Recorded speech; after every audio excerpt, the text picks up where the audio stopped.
دنیا میں جب بھی بے چینی بڑھتی ہے، ظلم حد سے گزرتا ہے، تو انسانیت ایک امید کی طرف دیکھتی ہے، ایک نجات دہندہ کی۔ آج دنیا بھر میں کروڑوں مسلمان ایک ایسی ہی شخصیت کا انتظار کر رہے ہیں، امام مہدی۔ یہ تصور آخر ہے کیا، اور کیوں آج کے اس جدید دور میں بھی یہ خیال اتنی اہمیت رکھتا ہے؟ تو آج ہم اسی دلچسپ موضوع کی گہرائی میں اتریں گے۔ ہم یہ سمجھنے کی کوشش کریں گے کہ امام مہدی کا یہ تصور آیا کہاں سے، اس کی جڑیں کیا ہیں، اور کیا دنیا کے دوسرے مذاہب میں بھی ایسی پیشن گوئیاں ملتی ہیں؟ جی بالکل، اور گفتگو شروع کرنے سے پہلے یہ سمجھنا ضروری ہے کہ لفظ مہدی کا مطلب کیا ہے۔ اس کا مطلب ہے ہدایت یافتہ، یعنی ایک ایسا رہنما جو آ کر انصاف قائم کرے گا اور ظلم کو ختم کرے گا۔ یہ صرف ایک نام نہیں ہے، مطلب ایک وعدہ ہے، ایک امید ہے۔ اور آپ نے کہا کہ یہ تصور بہت پرانا ہے، یعنی یہ صرف اسلام تک محدود نہیں؟ ہرگز نہیں۔ اگر ہم تاریخ دیکھیں تو یہ کہانی بار بار دہرائی جاتی ہے۔ حضرت نوح علیہ السلام کے زمانے میں جب زمین گناہوں سے بھر گئی تو ایک سیلاب آیا۔ پھر حضرت ابراہیم علیہ السلام توحید کا پیغام لے کر کھڑے ہوئے۔ فرعون کے ظلم کے سامنے حضرت موسیٰ علیہ السلام آئے، اور پھر حضرت عیسیٰ علیہ السلام ایک مسیحا کے طور پر آئے۔ تو یہ ایک تسلسل ہے، ایک پیٹرن ہے جو ہمیں تاریخ میں نظر آتا ہے۔ یہ واقعی ایک بہت طاقتور خیال ہے، لیکن یہاں ایک اہم سوال بھی ہے، خاص طور پر اسلامی دنیا کے اندر۔ کیا امام مہدی کا یہ تصور خالصتاً اسلامی ہے؟ کیونکہ علامہ اقبال اور ابن خلدون جیسے بڑے مفکرین نے اس پر کافی تنقیدی سوالات اٹھائے۔ جی، اور یہ اس گفتگو کا ایک بہت اہم حصہ ہے۔ علامہ اقبال کا نقطہ نظر بہت دلچسپ تھا۔ وہ سمجھتے تھے کہ یہ تصور بنیادی طور پر یہودیت اور عیسائیت سے مسلمانوں میں آیا ہے۔ ان کے خیال میں اس کا ایک منفی پہلو یہ ہے کہ یہ مسلمانوں میں ایک قسم کی، آپ کہہ لیں، بے عملی پیدا کرتا ہے۔ بے عملی مطلب یہ کہ وہ اپنے مسائل کے حل کے لیے خود جدوجہد کرنے کے بجائے بس ہاتھ پر ہاتھ دھرے کسی غیبی مدد کا انتظار کرنے لگتے ہیں۔ اچھا، تو وہ اسے امت کے لیے ایک فکری کمزوری سمجھتے تھے۔ جی، اور ابن خلدون جو ایک عظیم مورخ تھے، انہوں نے ایک اور زاویے سے اس پر تنقید کی۔ انہوں نے امام مہدی سے متعلق بہت سی احادیث کی سند پر، یعنی وہ کتنی پکی باتیں ہیں، اس پر سوالات اٹھائے۔ تو ایک طرف یہ شکوک و شبہات ہیں، لیکن دوسری طرف مسلمانوں کی ایک بہت بڑی اکثریت اس پر پختہ یقین رکھتی ہے۔ اس کی بنیاد کیا ہے؟ اس کی بنیاد حدیث ہے۔ دیکھیں، صحیح بخاری اور صحیح مسلم میں اس کا واضح ذکر نہیں، لیکن حدیث کی دوسری تمام بڑی کتابوں میں، جیسے سنن ابو داؤد، ترمذی، ان سب میں درجنوں احادیث موجود ہیں۔ اور یہ صرف سنی مکتبہ فکر کی بات نہیں، شیعہ مکتبہ فکر میں تو یہ عقیدہ اصول دین کا حصہ ہے۔ تو یہ کوئی کمزور عقیدہ نہیں، اس کی جڑیں بہت گہری ہیں۔ اچھا، تو یہ تو ہوئی اسلام کے اندر کی بات، لیکن جیسا کہ آپ نے شروع میں کہا، یہ تصور عالمی ہے۔ یہ بات مجھے بہت دلچسپ لگتی ہے۔ بالکل، اور جب ہم دوسرے مذاہب کو دیکھتے ہیں تو یہ پیٹرن اور بھی واضح ہو جاتا ہے۔ میسوپوٹیمیا کی ہزاروں سال پرانی تہذیب میں ایک چرواہے کا ذکر ملتا ہے جو مسیحا بنے گا۔ قدیم مصر میں اوسیریس کا تصور تھا جو دوبارہ زندہ ہو کر زمین پر انصاف قائم کرے گا۔ یعنی انصاف اور نجات کی بحالی کا خیال۔ جی ہاں، یہی مرکزی خیال ہے۔ زرتشتی مذہب میں سوشیانت نامی ایک نجات دہندہ کا ذکر ہے۔ اگر ہم مشرق کی طرف دیکھیں تو ہندو مت میں کلکی اوتار کا تصور ہے۔ کہتے ہیں کہ جب کل یگ یعنی گناہوں کا دور اپنی انتہا پر ہوگا تو وشنو بھگوان کلکی کے روپ میں ایک سفید گھوڑے پر آئیں گے اور برائی کا خاتمہ کریں گے۔ جی، اور بدھ مت کے پیروکار میتریا کا انتظار کر رہے ہیں۔ اور بدھ مت میں بھی ایسا ہی کچھ ہے۔ جی، وہ مستقبل کے بدھا ہیں جو تب آئیں گے جب دنیا ان کی تعلیمات کو بھلا چکی ہوگی۔ اور پھر یہودیت اور عیسائیت میں تو یہ تصور بالکل مرکزی حیثیت رکھتا ہے۔ یہودی آج بھی اپنے مسیحا کا انتظار کر رہے ہیں، جبکہ عیسائی حضرت عیسیٰ علیہ السلام کے دوبارہ نزول پر پختہ یقین رکھتے ہیں۔ تو یہ سب جان کر ایسا لگتا ہے کہ ایک نجات دہندہ کا انتظار انسانیت کی نفسیات کا ایک لازمی حصہ ہے۔ آپ نے بالکل صحیح کہا۔ یہ ایک ایسی امید ہے جو تہذیبوں اور زمانوں سے بالاتر ہے۔ چلیں اب اس نظریاتی پس منظر سے نکل کر آج کی دنیا میں آتے ہیں۔ یہیں پر سب سے بڑا اور عملی سوال پیدا ہوتا ہے۔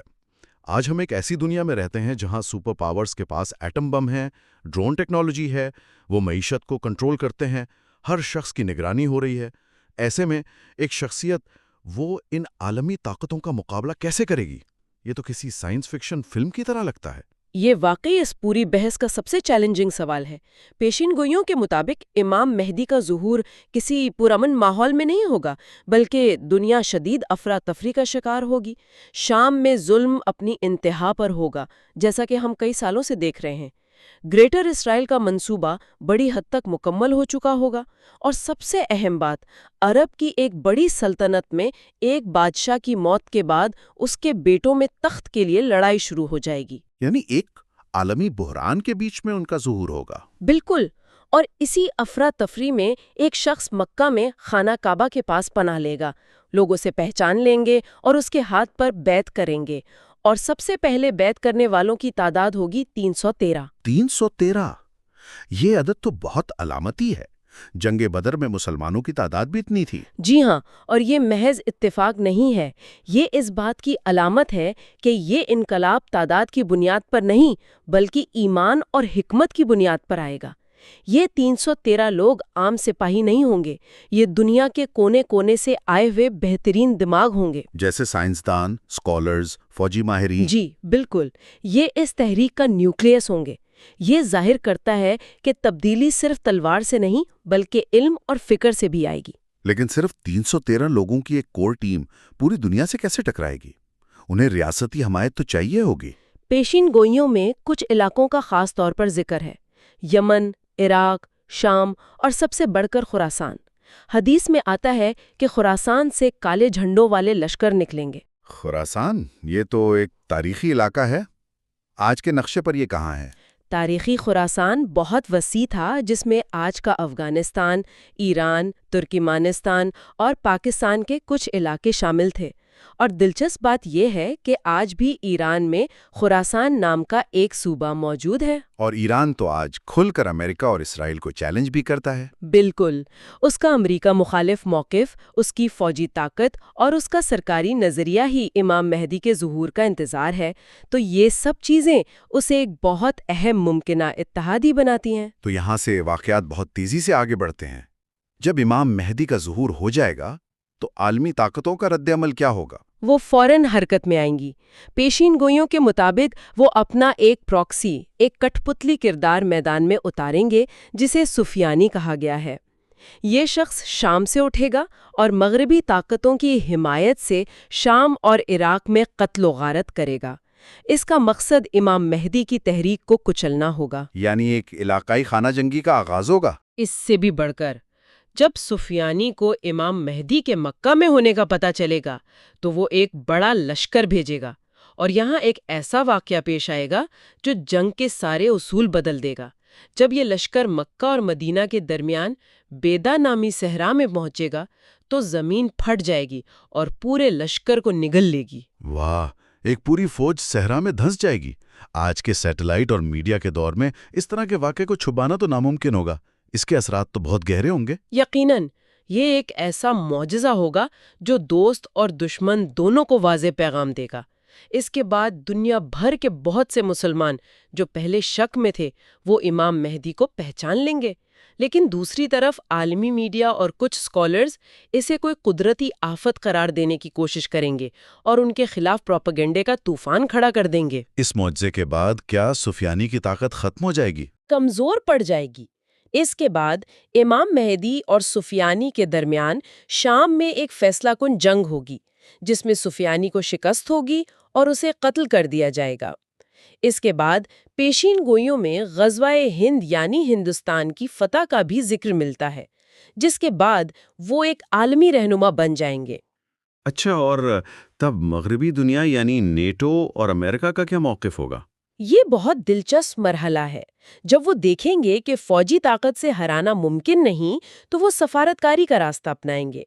حدیث کے مطابق مسلمان اور روم یعنی مغربی اقوام ایک امن معاہدہ کریں گے اور مل کر کسی تیسرے مشترکہ دشمن کے خلاف لڑیں گے۔ یہ تو حیران کن بات ہے، مسلمان اور مغربی ممالک اتحادی بن جائیں گے۔ جی، ایک عارضی اتحاد، لیکن یہ زیادہ نہیں چلے گا۔ جنگ جیتنے کے بعد ایک عیسائی سپاہی صلیب بلند کر کے کہے گا کہ صلیب کی وجہ سے فتح ہوئی۔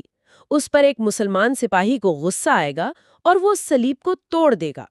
یہ چھوٹی سی بات ایک بہت بڑے تنازع کا باعث بنے گی اور معاہدہ ٹوٹ جائے گا۔ اور پھر تاریخ کی وہ سب سے بڑی جنگ ہوگی جس کا ذکر ملتا ہے۔ جی ہاں، اس کے بعد وہ جنگ ہوگی جسے ملمت الکبریٰ یعنی عظیم ترین جنگ کہا گیا ہے۔ مغربی ممالک 80 جھنڈوں تلے ایک بہت بڑی فوج تقریباً 10 لاکھ سپاہی جمع کر کے شام یا ترکی کے قریب حملہ کر دیں گے۔ یہ تو ایک طرح کی ورلڈ وار 3 ہوگی۔ بالکل، حدیث کے مطابق اس جنگ میں مسلمانوں کی فوج کے 3 حصے ہو جائیں گے۔ 1/3 بھاگ جائیں گے، 1/3 شہید ہوں گے اور صرف 1/3 کو ہی فتح ملے گی۔ اس ہولناک جنگ کے بعد کیا ہوگا؟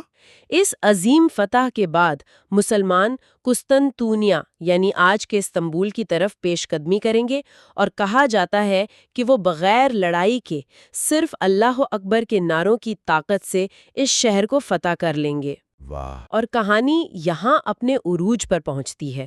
جب مسلمان استنبول میں فتح کا جشن منا رہے ہوں گے، تبھی شیطان ایک جھوٹی خبر پھیلائے گا کہ دجال آ چکا ہے۔ یہ سنتے ہی امام مہدی سب کچھ چھوڑ کر واپس شام یا عراق کی طرف روانہ ہوں گے۔ جب وہ وہاں پہنچیں گے تو انہیں پتہ چلے گا کہ یہ خبر جھوٹی تھی، مگر اسی دوران دجال واقعی ظاہر ہو چکا ہوگا، اور ٹھیک اسی لمحے دمشق کی جامع مسجد کے سفید مینار پر حضرت عیسیٰ علیہ السلام کا نزول ہوگا۔ یہ تو مستقبل کے واقعات کا ایک پورا سلسلہ ہے۔ اگر ہم اسے آج کے دور سے جوڑ کر دیکھیں تو کون سی نشانیاں پوری ہو رہی ہیں اور کون سی ابھی باقی ہیں؟ دیکھیں، کچھ نشانیاں ایسی ہیں جو بہت واضح طور پر پوری ہوتی نظر آ رہی ہیں۔ مثلاً زمین کا ظلم سے بھر جانا۔ آج آپ فلسطین، شام، کشمیر کہیں بھی دیکھ لیں، سود پر مبنی معاشی نظام کا پوری دنیا پر غلبہ، اور اندھیری رات کی طرح فتنے، خاص طور پر میڈیا کے ذریعے جس طرح سچ اور جھوٹ کو ملایا جا رہا ہے۔ اور وہ بڑی نشانیاں جو ابھی باقی ہیں؟ کچھ بڑی اور واضح نشانیاں ابھی باقی ہیں۔ ان میں سے ایک یمن سے ایک شخصیت کا اٹھنا ہے۔ کچھ لوگ یمن کے حوثیوں کے کردار کو اس سے جوڑتے ہیں۔ ایک اور بڑی نشانی مشرق سے ایک بہت بڑی آگ کا نمودار ہونا ہے جو 3 راتوں تک نظر آئے گی۔ کچھ تجزیہ کار کہتے ہیں کہ یہ ایران کا کوئی نیوکلیئر تجربہ ہو سکتا ہے۔ اور سب سے اہم، نفس زکیہ کا قتل، یعنی امام مہدی کے ظہور سے صرف 15 دن پہلے خانہ کعبہ کے پاس ایک بے گناہ شخص کو ناحق قتل کر دیا جائے گا۔ ایک حدیث کا مفہوم ہے کہ آخری زمانے میں نشانیاں تسبیح کے دانوں کی طرح گریں گی۔ جب پہلا دانہ گرتا ہے تو باقی بھی تیزی سے گرتے ہیں۔ بالکل، ایسا لگتا ہے کہ ہم اسی دور میں جی رہے ہیں جہاں واقعات کی رفتار بہت تیز ہو چکی ہے۔ تو آج کی اس تفصیلی گفتگو کا خلاصہ یہ ہے کہ ایک مسیحا کا تصور عالمی ہے، اور اسلام میں امام مہدی کے ظہور کے بارے میں جو تفصیلی پیشن گوئیاں ہیں ان میں سے بہت سی آج کے حالات سے حیرت انگیز طور پر جڑی ہوئی نظر آتی ہیں۔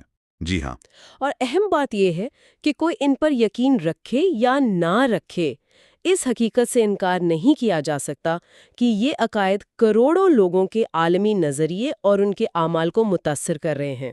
اور ہم اپنے سننے والوں کے لیے ایک آخری سوچ کے ساتھ اس گفتگو کو ختم کرتے ہیں۔